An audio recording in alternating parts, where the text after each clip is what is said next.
Bonjour à tous, je suis super contente de vous retrouver dans la vidéo d'aujourd'hui pour vous parler de tous les produits que j'ai aimé utiliser pendant le mois qui vient de s'écouler. Donc les produits qui m'ont tapé dans l'œil, ceux que j'ai redécouverts, que j'ai découvert, que j'utilise toujours mais que pour X ou Y raison, j'ai encore envie de vous parler aujourd'hui. Donc voilà, on va commencer tout de suite sans plus attendre. J'ai un peu froid, j'ai mis mon espèce de peignoir machin pilou pilou. Quelques nouveautés, mais il y a des produits classiques, j'ai envie de dire, que j'ai redégainé parce que c'est l'automne et que j'ai beaucoup utilisé dernièrement sur mes clientes aussi. La Natasha Denona Glam Palette. C'est une magnifique palette de ton un peu froid, hein, on va le dire, mais froid, mais pas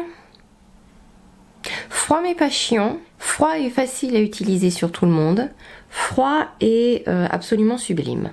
Parce qu'il n'y a pas que des tons froids et grisâtres et les couleurs font absolument pas boueuses ou bizarres sur les paupières. C'est vraiment de beaux tons froids. J'utilise beaucoup cette palette dernièrement sur les mariages et sur mes clientes parce que c'est vraiment une sublime palette. Les fards irisés métalliques sont absolument magnifiques et les mats sont hyper faciles à travailler et ce sont des couleurs faciles à utiliser sur presque tout le monde. C'est vraiment beau et ça fait pas, même sur certaines carnations, ça fait pas trop froid, ça fait neutre ou enfin c'est vraiment très joli et j'aime beaucoup utiliser cette palette. Toutes les couleurs à l'intérieur de cette palette sont absolument sublimes. Ah ça c'est une merveille. Donc ça je voulais pas montrer tout de suite. Ça m'a été envoyé par Look Fantastique et j'avais d'autres produits à vous montrer dans cette fameuse vidéo où je teste des produits. Donc je vous mets la vidéo en barre d'infos si vous ne l'avez pas vue. Je vous la mettrai en barre d'infos. Bref, plein de nouveautés luxe, plein de produits que je ne connaissais pas, plus que vraiment des nouveautés. Donc parmi ces produits, il y a le Luxe Eyeshadow Rich Sparkle de Bobbi Brown. C'est un fard qui va certainement pas plaire à tout le monde parce qu'il est assez cher, encore que sur Notino, je l'ai vu à 35 €. Le fard qui a le plus de succès auprès de mes mariés en ce moment, il est magnifique. C'est comme un topper, mais il y a quand même beaucoup plus de oomph par rapport à un topper classique. Il recouvre magnifiquement la paupière, il y a plein, c'est fin et en même temps ça brille comme s'il y avait plein de paillettes. Et il a l'avantage par rapport à beaucoup de paillettes, il ne fait pas de taches et de points blancs sur les photos. J'ai testé avec une photographe la toute première fois que je l'ai essayé sur une de mes mariées et il sort aussi magnifiquement bien en photo. Donc c'est le fard très nacré que j'utilise le plus à l'heure actuelle quand on me demande un petit peu de paillettes ou un petit peu de trucs qui brillent sur la paupière. Et il n'a pas de... Comment vous dire? Vous savez, vous avez beaucoup de fards pailletés où on sent un peu la nacre sous les doigts. Mais là, c'est doux. Ça lisse presque. C'est pas... Et ça capture tellement bien la lumière. C'est un fard qui est magnifique. Si vous cherchez un beau fard, si vous êtes professionnel, et si vous êtes vous-même tout seul, mais que vous cherchez vraiment un très beau fard avec un effet somptueux, pailleté mais lissant, et qu'en même temps ça se sent pas sous les doigts, et qui photographie extrêmement bien, et qui est très beau, et qui capture magnifiquement la lumière, et qui est juste magnifique, on va en mettre un petit peu pour vous montrer. Bon là c'est sur une base marron, mais l'effet de ce fard, et c'est encore plus accentué, surtout au niveau de la petite, je sais pas, micro paillette. Si, oh là là, qu'est-ce que c'est beau ça. Oh. Si vous utilisez un pinceau mouillé, encore que vous voyez avec le doigt, et on n'a pas plein de chutes partout, enfin c'est vraiment ce fard, c'est... Mais ils ont pas beaucoup de couleurs en plus, enfin Bobbi Brown n'a pas beaucoup de couleurs, mais pourquoi? Nouveau rouge à lèvres que j'ai découvert. Alors, ce sont les Make Up For Ever Artist Nude Cream. Je porte une couleur aujourd'hui sur la bouche et dans une de mes dernières vidéos, quand j'ai mis la photo sur Instagram, tout le monde m'a demandé mais quel est ce rouge à lèvres trop magnifique? Et ben c'était aussi un Artist Nude Cream. Donc j'ai le... Est-ce que je vous fais les swatchs? Je vous ferai des petits swatchs après, en gros plan et tout et tout.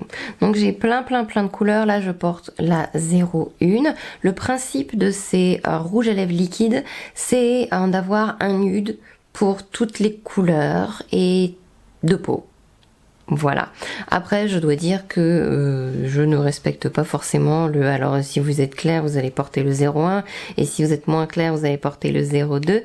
Mais il y a, c'est des nudes rosés ou un peu plus... Non, plus froid ou plus chaud. Et il y a toutes les intensités. La collection est franchement magnifique. Si vous êtes make-up artiste, top.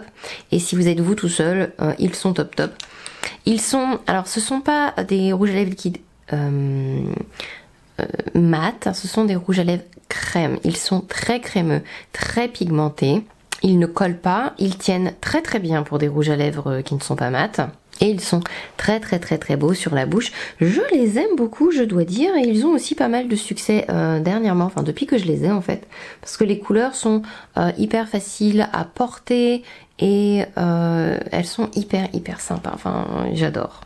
Hop, alors voici les swatchs des Artist Nude Crème de Make Up For Ever. Donc de gauche à droite, vous avez la couleur 01, ensuite 02, suivi de la 04, la 06 et la 08. J'adore les crayons Artist Color Pencil de Make Up For Ever. Mais on me pose souvent la question de oui, le 606, est-ce qu'il est beau? Est-ce qu'il va à tout le monde? Il est magnifique et il va même au teint clair. Je trouve la couleur vraiment sublime. Et on peut mettre tout type de rouge à lèvres par-dessus. C'est vraiment la couleur de base. Si vous hésitez, le 606 c'est Wherever Walnut. Je trouve que c'est un crayon à lèvres magnifique. J'en ai un pour moi et j'ai le même dans mon kit parce que c'est vraiment la couleur de base, quoi. Si je sais pas quelle couleur mettre, ou si j'hésite, ou si on est en train de faire des tests rouges à lèvres, bah déjà je mets ça parce que de toute façon il va avec tous les rouges à lèvres nude, tous les rouges à lèvres rosés, tous les... Il a la couleur naturelle que peut avoir la bouche en fait. Donc il est parfait, que vous soyez un peu plus clair, très clair, ou même un peu plus mat. Il est très beau ce crayon. Donc la réponse aux questions qu'on me pose souvent, est-ce qu'il est top même pour peau claire? Je dis il est top même pour tout le monde. Magnifique petit pot. C'est devenu mon eyeliner préféré, mais presque tout de suite. C'est le de chez Inglot, c'est l'eyeliner en gel, le 77, le fameux, c'est le noir.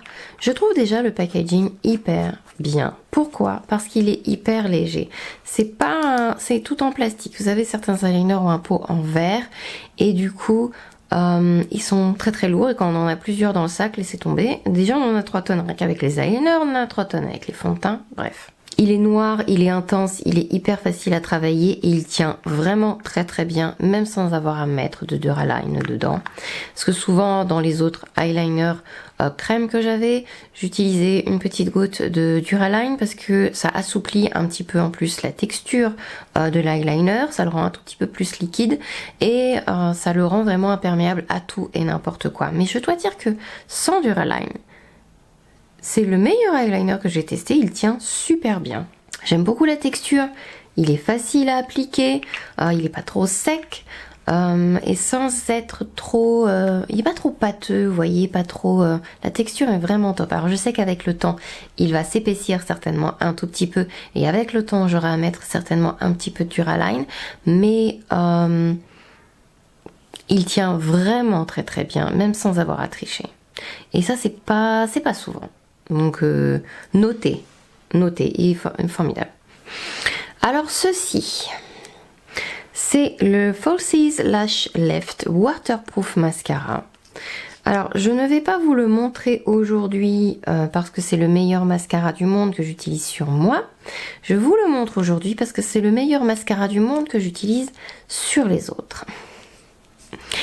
Il a remplacé pour le moment, je dis pour le moment parce que j'avais envie de tester aussi sur mes clientes le Essence, mais pour l'instant celui-ci c'est The Top et je vais vous expliquer pourquoi. Donc j'utilisais jusque là, et ça fait tellement d'années que je l'utilise, le Maybelline Sensational Waterproof sur mes clientes. De toute façon, j'ai envie de vous dire, la brosse de base, je ne l'utilise pas. J'utilise des goupillons jetables. C'est ce que je vous conseille de faire si vous maquillez d'autres personnes. N'utilisez jamais la brosse du mascara sur elle. J'ai fait une vidéo sur l'hygiène si jamais ça vous intéresse. Et je vous la mets en barre d'infos si j'y pense. Mais on n'utilise pas la même brosse sur toutes les personnes que vous allez maquiller. Il est bien plus noir en fait que le Sensationnel. Et du coup, il est un peu plus pâteux peut-être, mais un peu plus pâteux dans un bon sens du terme. Quand je le mets avec un goupillon jetable, peu importe le goupillon, les cils sont tout de suite plus noirs et plus couverts, plus vite. Parce que la formule est comme ça un peu plus, elle englobe plus vite et ils sont bien noirs. Donc j'ai moins de travail à faire sur les cils de ma cliente par rapport au Sensationnel. Le Sensationnel était très très bien, mais la formule est un tout petit peu plus, comment dirais-je, souple, liquide. Du coup, alors je travaille un peu plus longtemps sur les cils par rapport à celui-là. Voilà. C'est pour ça que du coup je trouve celui-là beaucoup plus pratique dans mon kit que l'autre, donc voilà.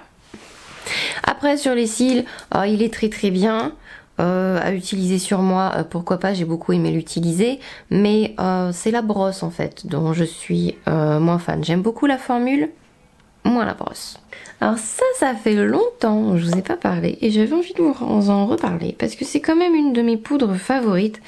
Et quand s'est posé la question, je commence à réfléchir à 2022 et à ce que je vais mettre, rajouter dans mon kit, éventuellement enlever. Et je pense que celui-ci va encore y rester. Celui-ci, ce produit, mais c'est une poudre. La poudre, c'est la Airbrush Flawless Finish. J'ai la 1 et la 2. Ça apporte un peu de couleur, mais ça apporte un peu de couleur. Il faut pas avoir la main trop lourde avec parce qu'on a quand même un peu de couvrance aussi. Et en poudre de finition sur certaines zones du visage, je trouve cette poudre très perfectrice. Et elle donne un aspect velours à la peau en plus d'apporter un tout petit peu de couvrance qui pourrait manquer à certains endroits parfois. Parce que j'aime pas les teints trop plâtrés. Donc je préfère cumuler plusieurs fines couches que faire un truc... Voilà. Elle fonce un tout petit peu, c'est ce que je pourrais leur reprocher, donc c'est pour ça que c'est pas la poudre que je vais utiliser en premier, mais plus à certains endroits pour vraiment donner un aspect lisse. Donc, je me répète, mais parce qu'elle fonce un tout petit peu, voilà, c'est là où je voulais en venir. Donc ça c'est la 1, la 2, mais vraiment en retouche, quand je veux que ma cliente soit pas photoshopée, mais voyez que... lissée, aspect velours. J'adore utiliser cette poudre. Elle donne un aspect velours à la peau, mais elle n'est pas matifiante. Donc si vous avez la peau grasse, elle va pas réguler votre sébum du tout, c'est pas son rôle. Mais elle ne dessèche pas. Donc il m'arrive de la mettre sur les peaux sèches, il m'arrive de la mettre sur les peaux mixtes, sur les peaux grasses aussi. Mais c'est pas la poudre que je vais utiliser pour matifier. Dernier produit... parce que je l'adore depuis que je l'ai, donc je vais vous en reparler, hein, y a pas, je vais vous rabâcher les oreilles avec. C'est la Glow Face Palette de Dior, c'est la collection Dior Backstage, et il y a 2 blushs, mais bon, celui-là, il faut quand même avoir la peau très foncée hein, pour pouvoir l'utiliser en blush, et 2 highlighters. Toutes les couleurs là-dedans sont magnifiques. Bon, j'utilise beaucoup les couleurs du haut. Il m'arrive même de mélanger les 2 couleurs entre elles. Mais ça même, en smoky automnal sur la paupière, c'est vraiment sublime. Ce petit blush là aussi, si vous n'avez pas posé avec délicatesse ou posé en topper, donc par-dessus un autre blush qui est mat, il apporte de la lumière. Et ce petit je ne sais quoi... d'highlighter presque, mais sans faire highlighter. Il donne vraiment un beau volume sur le visage, une belle lumière. Donc je l'utilise souvent. par-dessus un blush mat. Et ça, je l'utilise beaucoup maintenant sur les yeux. Je trouve la couleur en fard à paupières absolument sublime. Je le trouve trop bronze pour faire blush. Et je le trouve trop brillant pour pouvoir faire bronzer. Mais sur la paupière, je l'ai utilisé plusieurs fois pour faire un beau sorte de smoky en fait. Sur les paupières creuses en plus. Et je trouve qu'il est parfait sur les paupières creuses. Parce qu'il n'est pas trop... Il est satin, mais il est doux. Donc il va apporter de la lumière à vos yeux. Donc du coup, ça ne va pas te faire cocard sur les yeux creux qui ont déjà énormément d'ombre. C'est vraiment trop beau. Et là, en plus, c'est la saison, donc profitez-en. Surtout pour ça que je voulais vous en reparler. Mais de toute façon, c'est une formidable palette. Voilà, j'ai terminé. J'espère que cette vidéo vous a plu, que vous avez passé un bon moment avec moi, que je ne vais pas trop vous ruiner après cette vidéo. Je m'en voudrais quand même un petit peu. Le but vraiment, c'est pas de vous faire dépenser dans tous les produits, mais c'est de vous aider à trouver les produits qui éventuellement pourraient vous convenir. C'est pour ça que j'essaye de détailler les produits au maximum et de vous préciser pourquoi, comment je les utilise et pourquoi je les aime bien, etc. etc. Donc voilà, j'espère que ça vous aide. Et on va terminer là-dessus. Je vous fais plein de gros bisous. Je vous dis à la prochaine. Faites attention à vous et je vous fais plein de bisous. Bye bye.